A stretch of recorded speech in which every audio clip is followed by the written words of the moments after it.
Our final speaker today is Dr. Jim Stanford, an economist from Canada, recently relocated to Sydney. Our game, their loss. He worked for many years with the Canadian Auto Workers, which later merged with another union and became Unifor. He is an economics professor at McMaster University in Canada and has just started a new job here in Australia with the Australia Institute. Jim has done much research over the years on why free trade agreements never work out the way they're supposed to in economic theory. His topic is the TPP, jobs and workers' rights. All right, thank you. Thank you very much, Leslie, and thank you to AFTINET for the opportunity to participate in the forum today. And I've just relocated from Canada, as was mentioned, so getting here and getting engaged in these debates about the latest free trade agreement to come along the pike is like deja vu all over again, that's for sure. Especially that map that Pat put up at the beginning that had all the arrows emanating from the United States, right? I mean, that's kind of the world we live in up there in Canada. And reminded me of a joke that we tell, actually, which is how many U.S. trade negotiators does it take to screw in a light bulb? And the answer is one. They just hold the light bulb and the world revolves around them. And it's kind of very familiar, so we're coming from the same place. Now, I will say a few words about the Canadian situation at the end, but at first I would like to put on my economist hat for a few moments and delve a little bit deeper into exactly why and how free trade agreements in their current incarnation, that is the model of free trade agreements that we're experiencing these years, how it is that they consistently do produce results that are at variance from the predictions and promises of the economists and the politicians when the deals were negotiated. Results like unemployment, dislocation, large trade imbalances, and sustained downward pressure on wages, working conditions, and the quality of regulation and social programs. Because in economic theory, none of that is supposed to happen. That's the idea.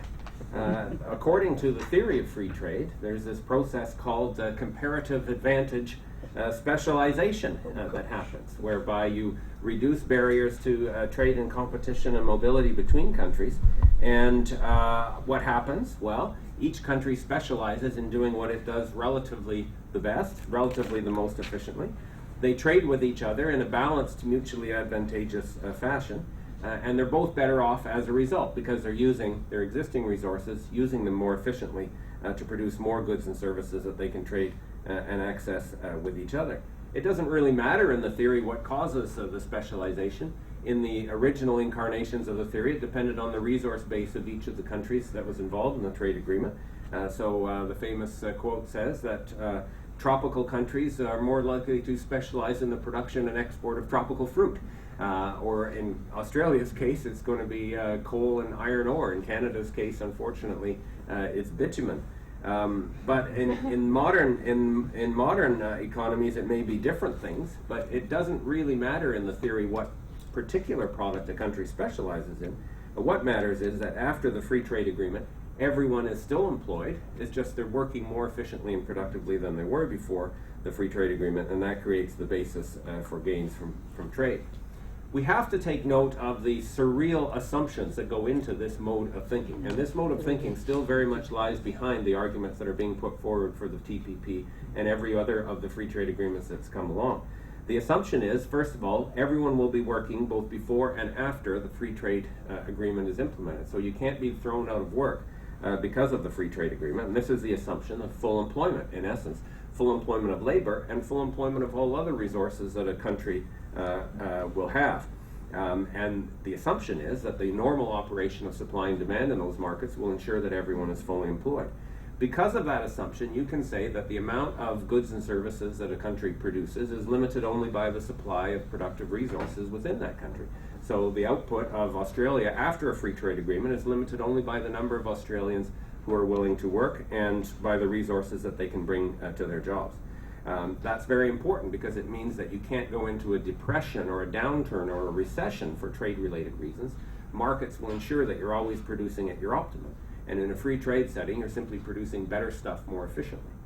A related assumption is the assumption that trade will be balanced.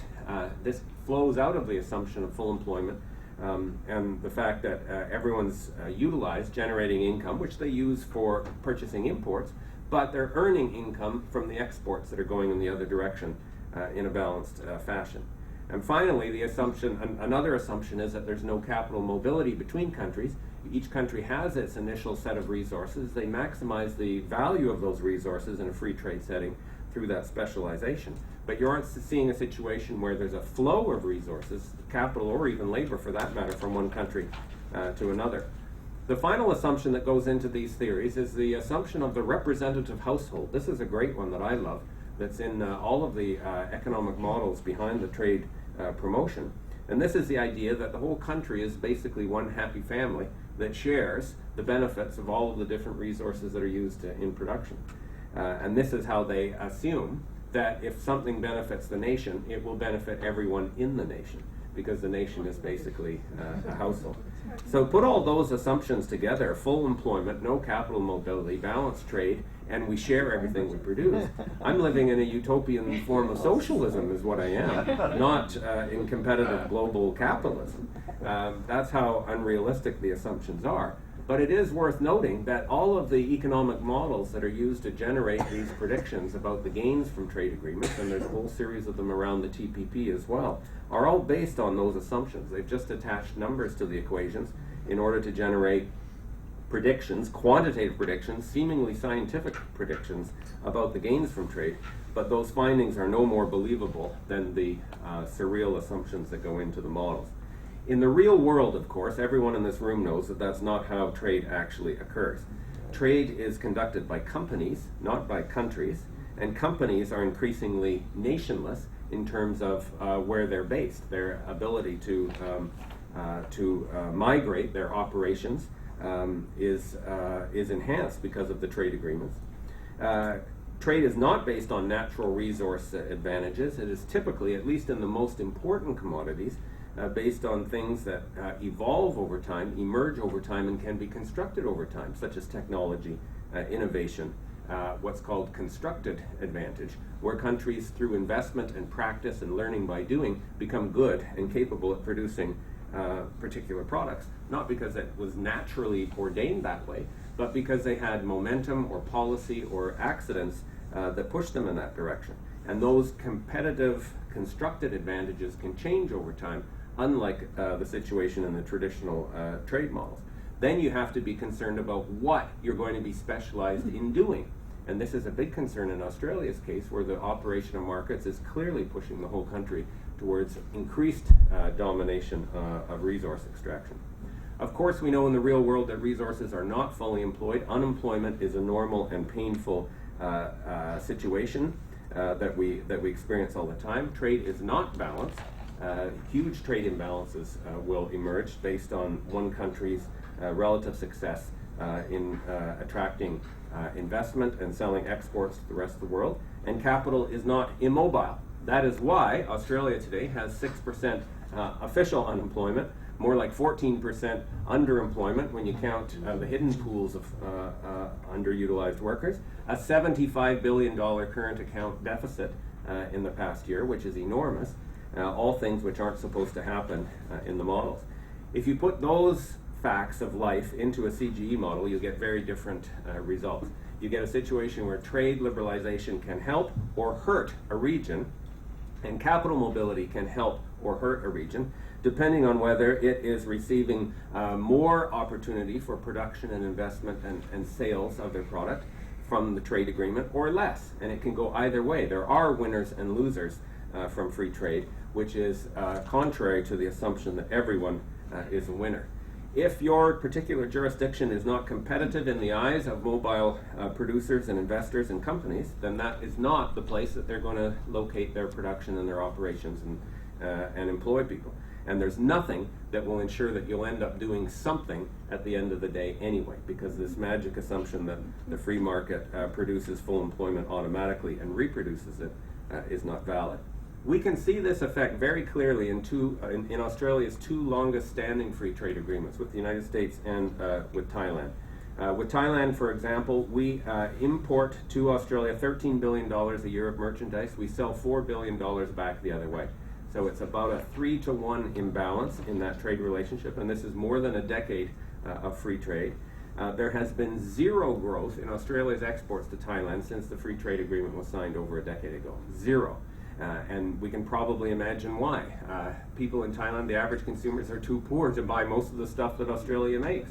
And the companies who are moving to Thailand to take advantage of that poverty are using it as an export platform to sell the stuff back to Australia, such as motor vehicles. There's a very substantial one-way flow of motor vehicles from Thailand to Australia that clearly contributed, was a factor in the decision to close the Australian assembly operations.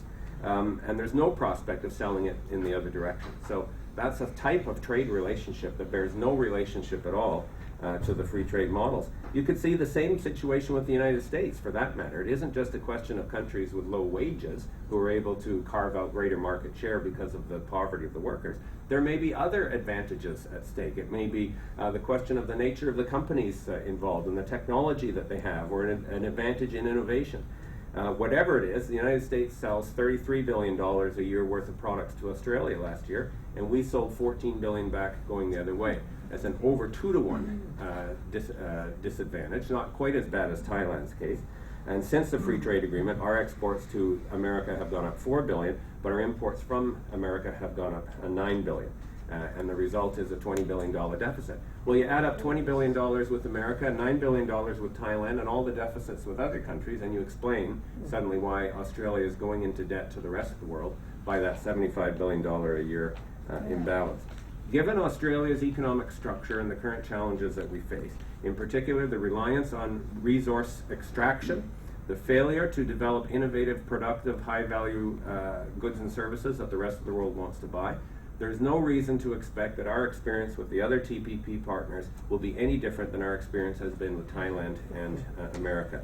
And this structure of trade agreement creates a mechanism for beggar-thy-neighbor export surpluses. And if your country is not positioned for whatever reason, whether it's wages or costs or taxes or innovation or productivity, a dependence on resource extraction, whatever the reason, if your jurisdiction is not positioned to succeed in that beggar-thy-neighbor competition, the result will be unemployment, dislocation, and trade imbalances. And that's exactly what the experience of free trade is already showing in Australia. Of course, we know that free trade agreements are not really about trade liberalization anyway, and we've heard a number of the different aspects of those agreements that are all about consolidating the particularly unbalanced nature of the rules, such as the drug patent laws, investor-state dispute settlement, the deregulatory bias that gets locked in by provisions that prevent the expansion of government policy interventions in key areas, such as procurement, as Pat mentioned. The fact that Australia has not been active in the past in setting domestic value-added targets for its procurement means that inaction gets locked in forever under a TPP, even though other countries like America or China regularly use procurement as a tool to support their industries. In Australia, we haven't, but we're locking in that legacy of inaction by signing these deals. For trade agreements to truly work, we need mechanisms and safeguards to try and approach the assumptions that were embodied in those models at the beginning, such as employment. If we had a situation where workers were guaranteed to have a job with transition assistance and new job opportunities that were opened and after trade-affected industries, that changes the quotient a bit. Balanced trade. If we could be sure that we were going to sell as much back to Thailand or America as we were purchasing from them, that changes the calculation entirely.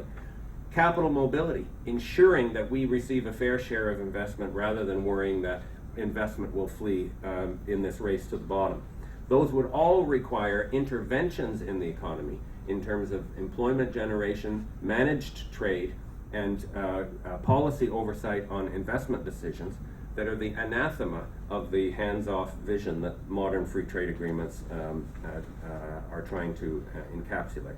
Existing free trade agreements don't have any protections in those areas, neither does the TPP, and that's why we will certainly see under the TPP an acceleration of deindustrialization in Australia, more wage stagnation and unemployment than we've already seen, and even bigger current account deficits. I'll just say 2 sentences about Canada, and maybe we'll have more in the questions. We did have a federal election in Canada in October of last year. where a very aggressive right-wing government, very similar, frankly, to the coalition government here, was campaigning for re-election. They thought the TPP was going to be their ticket to re-election. They unveiled the signed deal just as the election was halfway through the call, and they were out there saying, if you don't support us on this free trade agreement, it means you're an economic ignoramus, right? And you have to trust us to safeguard the economy. We're the ones who best know how to manage the economy. I don't know if those terms sound familiar to you. As it turned out, thanks to the punchy activism and campaigns, the TPP hurt the government in the election. And it's not the only reason they lost, but it's one of the reasons they lost, because Canadians were very aware and I think concerned about some of the downsides of this trade agreement, thanks to the education and outreach of and activism of groups just like AFTINET here. So we've already seen in America how it's blown up politically, but the Canadian experience reaffirms that it can be a politically potent issue in an election if we get out there and educate the citizens about what's at stake.